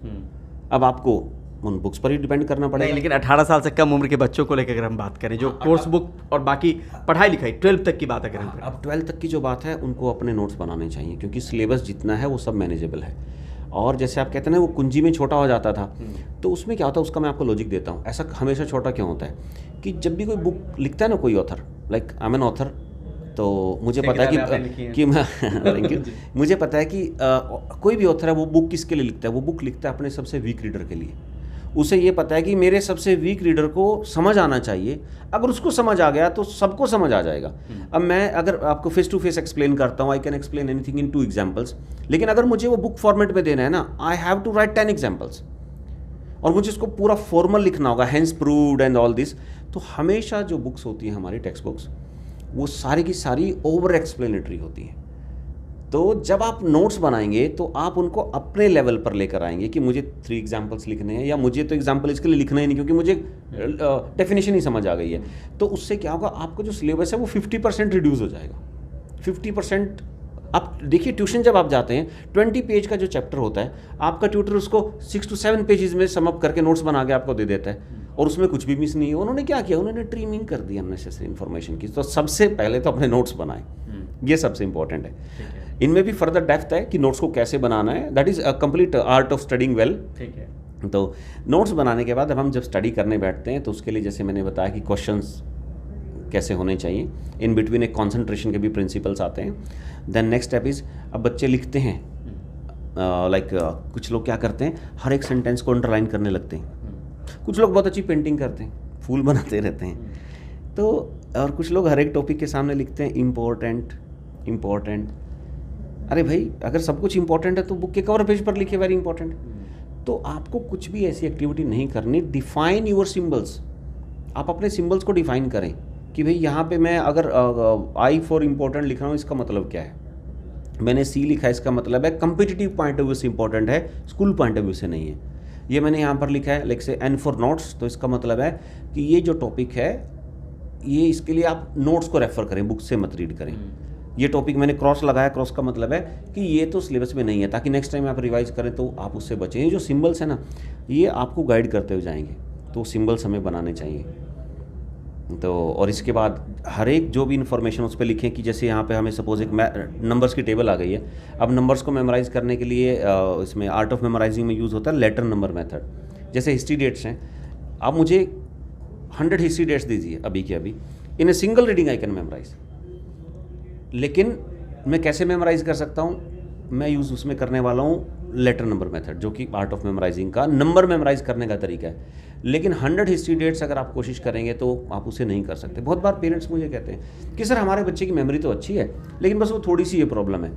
नहीं, कोई कहे इसको अगर मैं रीफ्रेम करूँ सेंटेंस को, मैं उनसे कहूँगा कि कोई कितना भी तेज़ दौड़े, क्या वो बाइक से तेज़ दौड़ सकता है? नहीं दौड़ सकता। तो ये जो मेथड्स हैं ना, ये टूल्स हैं बेसिकली, ये बाइक है। रूटीन में कोई स्टूडेंट है, सपोज वो 5 मिनट्स में 10 डेज मेमोराइज करता है, कोई दूसरा 12 कर लेगा, वो 100 नहीं कर सकता। आई जस्ट वॉन्ट टू से कि यहाँ डिफरेंस जो है वो कई गुना हो जाता है, स्पेशली फैक्चुअल इन्फॉर्मेशन में। तो इसके लिए क्या करना चाहिए? जो बुक्स है उसको एक बार लेके पढ़ें वो। हाँ, ओबियसली वो तो क्योंकि अगर कोई कहीं दूर बैठा है लंबे समय से, तो उनके लिए बुक एक अच्छा वे है कि वो बुक से रीड कर सकते हैं। तो कौन कौन सी किताबें हैं जो आप बताना चाहेंगे दर्शकों? हाँ, basically like the art of memorizing, it's available on Amazon also. Art of memorizing वो स्टडी कर सकते हैं। एंड इस बुक में ना सब कुछ डिटेल में लिखा हुआ है कि थ्योरी को कैसे मेमोराइज करना है, बायो के डायग्राम्स कैसे मेमोराइज करने हैं, केमिकल इक्वेशन कैसे मेमोराइज करनी है, इनफैक्ट नेम्स एंड फेसेस कैसे मेमोराइज करने हैं, ज्योग्राफिकल मैप्स कैसे मेमोराइज करने हैं, मैथ की टेबल्स, एटॉमिक नंबर्स कैसे मेमोराइज करने हैं। तो ऐसा पूरा का पूरा जो भी हमारे स्कूल लेवल पर, कॉलेज लेवल पर सिलेबस है, उन सब में क्या क्या ऐसी चीज़ें हैं जो मेमोराइज करनी होती है, वो सब कैटेगरीज इसमें लिखी हुई है। और this is a general book for everyone. ये इसका कोई सिलेबस से कोई कंसर्न नहीं है, ये सब क्लास के लिए सेम है। जैसे स्विमिंग है, सबके लिए सेम है, तो ये सबके लिए सेम है कि जो भी आपके सिलेबस में इनमें से चीज़ें हैं वो सब आप यहाँ से सीख सकते हैं कि कैसे किसी चीज़ को मेमोराइज करें। So this book is about memorising. Another is like से this is art of studying well. तो आर्ट ऑफ स्टडिंग वेल में है कि हमें कैसे स्टडी करना चाहिए। जैसे अभी मैंने कुछ पॉइंट्स आपको शेयर किए कि सबसे पहले हमें क्वेश्चन रीड करने चाहिए। तो ऐसी बहुत सारी और चीज़ें हैं। उसमें सबसे इंपॉर्टेंट है कॉन्सेंट्रेशन, कि बुक ओपन करते आपकी कॉन्सेंट्रेशन बननी चाहिए। तो कैसे कॉन्सेंट्रेशन बनाएं, कैसे अपनी ग्रेस्पिंग पावर इंप्रूव करें, कैसे अपनी उस इन्फॉर्मेशन में ऑब्जर्वेशन बढ़ाएं, और नोट्स रियल में कैसे बनाएं ताकि उनको रिवाइज करना बहुत आसान हो और वो आपके ब्रेन पर एक अच्छा न्यूरल नेटवर्क क्रिएट करें। अदरवाइज तो क्या होता है, रूटीन में हम मगअप करते हैं। अगर हमने नोट्स बना भी लिए ना, तो भी वो आपका उसमें मोस्टली लेफ्ट हेमिस्फीयर ही एंगेज होता है। तो आपको नोट्स इस ढंग से बनाने हैं कि उसमें राइट हेमिस्फीयर भी एंगेज हो, तो वो बहुत इंपॉर्टेंट पार्ट है। तो उसको कैसे बनाना है, वो अपने आप में एक डिटेल चैप्टर है। तो वो हर एक चीज़ जो स्टडी से जुड़ी है वो उसका पार्ट है। थोड़ा सा हम दर्शकों को आपकी ज़ुबानी भी आपकी कहानी समझना चाहते हैं, समझाना चाहते हैं। आप अपने बारे में, अपनी उपलब्धियों के बारे में अगर दर्शकों को कुछ बता पाएँ। सी मेन आई फेल से कि फ्रॉम वेयर आई स्टार्टेड, तो थोड़ा बचपन से इन चीज़ों में थोड़ा इंटरेस्ट था। कुछ एक इंसिडेंट ऐसा हुआ when I was in 5th class. So I met one yogi. तो बहुत छोटा था उस टाइम, कुछ चीज़ें इतनी समझ नहीं थी, बट कुछ उनके साथ ऐसा इंटरेक्शन हुआ कि उनसे इंटरेक्शन करने के बाद मुझे लगा कि there is something which is beyond. तो then I started reading about like mind. कुछ मैगजीन्स ऐसी होती थी, कुछ स्पिरिचुअल मैगजीन्स होती थी। I started reading, exploring. एक छोटे बच्चे जैसे होते हैं कि कुछ भी चीज़ मिले तो एक्सप्लोर करें। तो धीरे धीरे देन काफ़ी कुछ जब माइंड मैकेनिज्म के बारे में समझ आया, तो I started focusing on memory की मेमोरी क्या है। तो और इंटरेस्ट आया उसमें, तो लगा कि क्यों ना इसको कुछ डिलीवरेबल बनाया जाए, कुछ ऐसा हो कि लोगों की हेल्प की जाए। तो क्योंकि रूटीन का जो प्रोफेशन है सबका, लाइक कोई डॉक्टर है, कोई इंजीनियर है, वो तो सब लोग हैं ही। मैं उनसे थोड़ा बेहतर बन सकता था, मैक्सिमम इतना ही तो करता। तो लगा कि ये एक ऐसा फील्ड है कि इसमें पूरा ओपन है। अगर मैं कुछ इसमें वर्क करूं तो शायद कुछ दुनिया को वो चीज़ें दे पाऊं जो शायद अभी तक नहीं है। जो आपका रिकॉर्ड बना है वो किस चीज़ को लेकर रिकॉर्ड है, अगर वो बताएं? कई सारे रिकॉर्ड हैं। लाइक उनमें से जो मेरा सबसे पहला रिकॉर्ड था, इट वाज लाइक से memorizing a deck of playing cards. कि प्लेइंग कार्ड्स को मैं शफल किया, शफल करने के बाद 52 प्लेइंग कार्ड जैसे होते हैं, अब उनको मेमोराइज करना है। तो वो सीक्वेंस कॉन्टीन्यूस एक बार ही देखना अलाउड होता है। उसे एक बार देखा और उसे मेमोराइज़ किया, फिर उसको फॉरवर्ड रिवर्स ऑर्डर में सुनाना होता है. So that time of memorising was 85 second. So this was first record. Then pi value. Pi में क्या होता है कि हमें सबसे पहले तो कि पाई को क्यों यूज़ करते हैं. अब सपोज़ मुझे एक बुक कोई कहे कि ये बुक मेमोराइज करनी है and the book is written in suppose English. इसके 100 पेजेस हैं. अभी इसी बुक को अगर आप हिंदी में लिखते हैं तो बहुत ज़्यादा पॉसिबिलिटी है कि उसमें नंबर ऑफ़ पेजेस कम हो जाएंगे. 100 पेजेस में है इंग्लिश में, तो हिंदी में लिखेंगे तो नंबर ऑफ़ पेजेस कम होंगे क्योंकि उसमें अल्फ़ाबेट 44 हैं और वहाँ पर 26 है. अभी अगर उसको हम चाइनीज़ में लिख देंगे तो वो और कम हो जाएगा क्योंकि उसमें बहुत सारे करैक्टर्स होते हैं. तो इसीलिए अगर कोई कहे कि ये बुक मेमोराइज़ करनी है तो this is not a calibrated comparison, क्योंकि वो तो लैंग्वेज बदल जाएगी. And I will memorize in my mother tongue. तो अब दूसरा क्या होता है कि जो भी यूनिवर्सल चीज़ें हैं अगर उनको मेमोराइज़ करें so that is a standard comparison. Like playing cards है. प्लेइंग कार्ड्स ही क्यों मेमोराइज. मैं पर्सनली प्लेइंग कार्ड्स खेलना नहीं जानता, लेकिन मेमोराइज़ किए इसलिए कि वो एक स्टैंडर्ड है. पूरे वर्ल्ड में प्लेइंग कार्ड्स एक जैसे हैं, तो वो एक फैक्ट है. ऐसे जो पाई नंबर है वो भी सबके लिए यूनिवर्सल है और एक लाइक उसमें कोई लॉजिक यूज़ नहीं होता उसकी वैल्यू में. तो अब उसको मेमोराइज़ करना होता है मैक्सिमम डेसिमल प्लेसेस तक आप कितना कर. ओबियसली जो लेटेस्ट रिकॉर्ड होता है तो उससे ज़्यादा आपको मेमोराइज़ करना होता है. लाइक आपके मोबाइल नंबर में 10 डिजिट्स हैं, तो उन 10 डिजिट्स अगर वो और ज़्यादा लंबा हो जाए तो आप जस्ट इमेजिन करें कि अगर आपका एक फ़ोन नंबर हो जिसमें 43,000 डेसिमल प्लेसेस तक हो, मतलब 43,000 डिजिट्स हों, जैसे आपके मोबाइल नंबर में 10 डिजिट्स हैं. सो इट वाज ये टारगेट था कि नेक्स्ट, उससे पहले मैंने 33,000 डिजिट्स को मेमोराइज़ किया था. 33 के बाद फिर कि नहीं दिस इज़ द मुझे 43 तक इसे मेमोराइज़ करना है, तो वो उस टाइम मेमोराइज़ किया था. That was a world record. And then another like से memorising random sequence of objects in 1 minute. तो अभी मेरा नेक्स्ट रिकॉर्ड का भी एक प्लान है. Definitely I invite you for that. एक चीज़ और जाते जाते ये भी समझना चाह रहे हैं कि बहुत कुछ आपने बताया, फिर भी अगर 5-6 चीज़ें रैप करते हुए जो छूट गई होंगी, किताब तक जरिया है जिसके ज़रिए पहुंचा जा सकता है, आपके ज़रिए क्या और चीज़ें सीखी जा सकती, कुछ एक चीज़ें और अगर आप संक्षेप में ये अगर बताएं कि ये चीज़ें करवाने से फ़ायदा नज़र आएगा बच्चों को. सबसे इम्पॉर्टेंट अगर क्विकली मैं कहूँ तो सबसे इम्पॉर्टेंट रिवीजन है. रिवीजन पर फोकस करना चाहिए. दूसरा कंसंट्रेशन, कि कंसंट्रेशन अगर अच्छी नहीं है तो कुछ नहीं अच्छा हो सकता. और फोकस कहें, कंसंट्रेशन कहें, और कंसंट्रेशन का जो मैकेनिज्म है वो कैसे काम करता है वो हमें थोड़ा सा समझने की ज़रूरत है. There are 5 rules for the concentration, कि कंसंट्रेशन कैसे इंप्रूव करें. उनमें से एक छोटा सा मैं यहाँ पर शेयर करना चाहूँगा. लाइक आप क्लासरूम में हैं, आप डाइवर्ट होते हैं, आप स्कूल में भी डाइवर्ट होते हैं, लेकिन एग्ज़ाम में 3 आवर्स के आप डाइवर्ट नहीं होते. मूवीज़ में तो कोई नहीं होता, लेकिन मैं स्टडीज़ की बात कर रहा हूँ. आप घर पे डाइवर्ट नहीं होते हैं, स्कूल में डाइवर्ट होते हैं, लेकिन आप एग्ज़ाम में 3 आवर्स के एग्ज़ाम में डाइवर्ट नहीं होते. उसका रीज़न क्या है? आपको पता भी नहीं लगता वो 3 आवर्स कब निकल गए. उसका रीज़न है कि उस वक्त आपके माइंड के पास टारगेट है, उसे एक सेट पैटर्न में काम करना है कि मेरे पास ये 3 आवर्स हैं और इस 3 आवर्स में मुझे लेट्स से 30 क्वेश्चन अटैम्प्ट करने हैं. आप वहाँ से वो 3 आवर्स हटा दीजिए कि आपको जस्ट इसे अटैम्प्ट करना है. आप देखिए सब डाइवर्ट हो जाएंगे. तो बनाना जरूरी. Deadline, work with the deadline. कोई भी स्टूडेंट है ना वो डेडलाइन के बिना स्टडी करता है. घर पे बुक ओपन करते हैं और स्टडी करना स्टार्ट कर देते हैं. कितने टाइम में फिनिश करना है, नो आइडिया. तो उनको कहीं ना कहीं वो टाइम जो है वो डिसाइड करना है स्टार्टिंग में कि मुझे इस चैप्टर को approximate I think I will take 3 hours to study this chapter. So 3 hours में उसको कंप्लीट करना है. जैसे वो डिसाइड करेगा ना उसका फोकस बढ़ जाएगा. सो this is 1 point for concentration. तो मैं सबसे इंपॉर्टेंट इन 2 चीज़ों को कहना चाहूँगा कि एक तो रिवीजन पर फोकस करें और कंसंट्रेशन पर फोकस करें. निमोनिक्स के जैसे मैंने कुछ पॉइंट्स बताए, स्पेलिंग्स है, अल्फ़ाबेट्स है, तो और मेथड्स जो हैं उनको भी ज़्यादा से ज़्यादा सीखने की कोशिश करें, आर्ट ऑफ मेमोराइजिंग के मेथड्स की. तो और थोड़ा डाइट का ख्याल रखें. Sleep is also very important, very important. Parents क्या मिस्टेक करते हैं, लाइक एक बच्चा है let's say kid of 5 years 6 years. Parents की 5-6 ईयर के बच्चे के पेरेंट्स की एज जनरली क्या होगी, क्लोज टू लाइक 35 हम मान सकते हैं. अब उनकी एज में और उनकी एज में दोनों का स्लीप ड्यूरेशन जो है वो बहुत डिफरेंट है. उनको स्लीप चाहिए अप्रॉक्सीमेट 7 आवर की जो 35 एज में है, और जो छोटा बच्चा है जो अभी 5-6 साल का है उसको स्लीप चाहिए 9 आवर्स, उससे भी ज़्यादा। अब वो उसको अपने साथ सुलाते हैं, जब सोते हैं सुबह वो जब उठते हैं बच्चा भी ऑलमोस्ट उठ ही जाता है, तो उनके स्लीप टाइम बहुत कट हो गया सिर्फ इस वजह से कि उनके पेरेंट्स के साथ का ही टाइम उनका है। स्लीप टाइम जैसे ही कट हुआ ना, और वो कॉन्टीन्यूस स्लीप चाहिए, वो हम इंस्टॉलमेंट्स में डिवाइड नहीं कर सकते कि ये 2 घंटे दिन में सोता है। Continuous sleep is very important.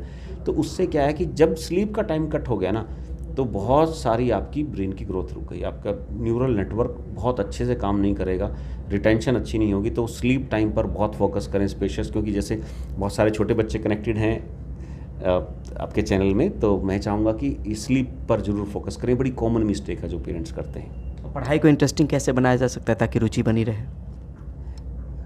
Reality तो ये है कि पढ़ाई हमेशा बहुत इंटरेस्टिंग नहीं हो सकती। इस फैक्ट को हमें एडमिट करना पड़ेगा। जितना अच्छा हमें मूवी देखना लग सकता है, पढ़ना कभी इतना अच्छा लग नहीं सकता। This is the fact and we need to admit it.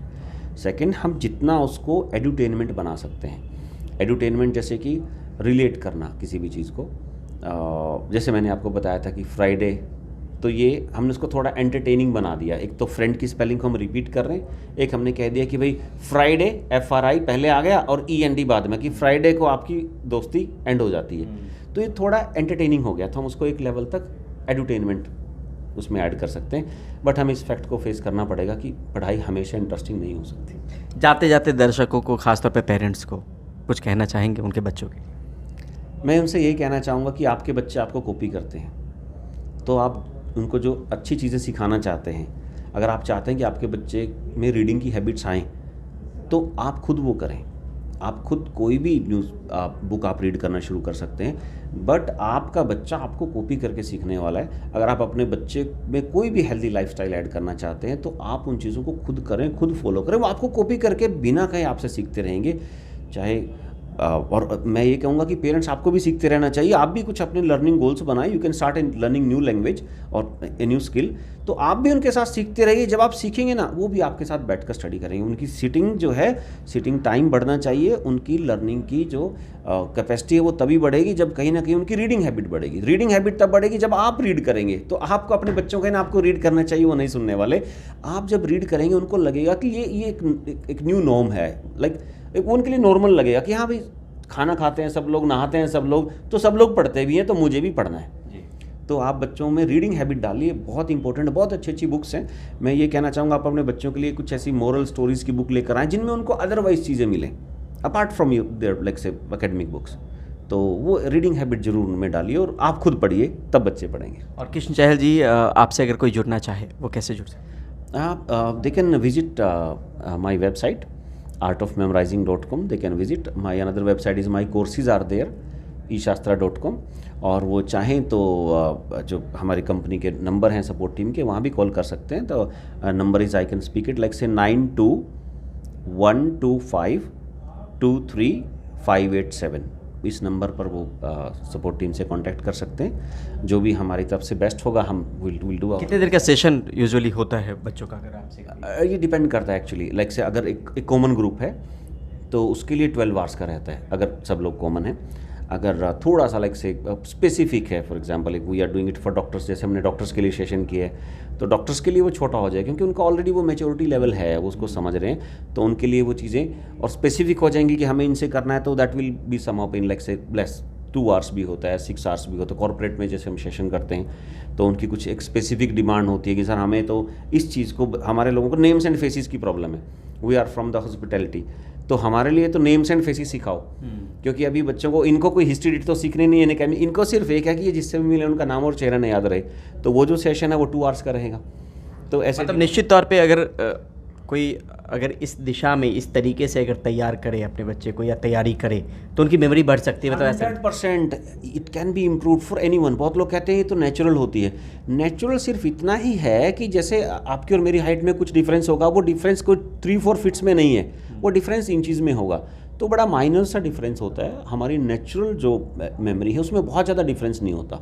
लेकिन जो ये टूल्स हैं, ये टूल्स इतना बड़ा डिफरेंस क्रिएट कर सकते हैं कि अगर कोई वर्ल्ड का सबसे फास्ट रनर भी है ना, तो बाइक तो उससे भी तेज़ दौड़ेगी। तो ये मेथड्स बेसिकली आपको वो बाइक प्रोवाइड कर देंगे।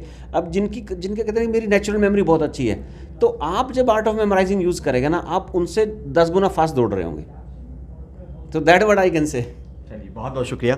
और ख़ास तौर पे आप दर्शकों से अनुरोध ज़रूर कि इस चैनल पे अगर आप आ रहे हों तो सब्सक्राइब ज़रूर करें, कमेंट बॉक्स में चीज़ों को लिखें भी, उससे बहुत सारी चीज़ें समझने का मौका मिलता है कि आपको किन चीज़ों पे कौन सी चीज़ क्या सिखा रही हैं या किस तरह से आप नई चीज़ों को जानना चाहते हैं। और कृष्ण चहल जी से भी इनके ज़रिए भी एक अपील कि किडोक्रेसी क्योंकि प्लेटफॉर्म नया है। हाँ बिल्कुल, बहुत अच्छा प्लेटफॉर्म लगा और स्पेशली बच्चों को लेके आप फोकस्ड हैं, एक बिल्कुल नया सा इनिशिएटिव है, तो मुझे बहुत पसंद आया। और इनफैक्ट ऑडियंस जो हैं वो चाहें तो हमारे सोशल मीडियाज़ पर भी जा सकते हैं, इंस्टाग्राम पर भी बहुत सारी मैंने टिप डाल रखे, they can visit my channel Krishna Chahal memory king नाम से, यूट्यूब पर भी, फेसबुक पर भी। तो एक बड़ा अच्छा जब मुझे पता लगा इनके बारे में कि ऐसे करके इन्होंने एक नया इनिशिएटिव लिया, और being a journalist not in from the field of like से एजुकेशन, बीइंग ए जर्नलिस्ट इन्होंने शुरू किया, तो बड़ा अच्छा लगा। और I wish you all the best कि आप अपने इस जो मिशन को लेके चलें, आप इसमें बहुत आगे बढ़ें और दुनिया को ऐसे ही, और स्पेशली बच्चों को और उनके पेरेंट्स को ऐसे ही बेनिफिट देते रहें। बहुत बहुत शुक्रिया सर, बहुत बहुत धन्यवाद, नमस्कार।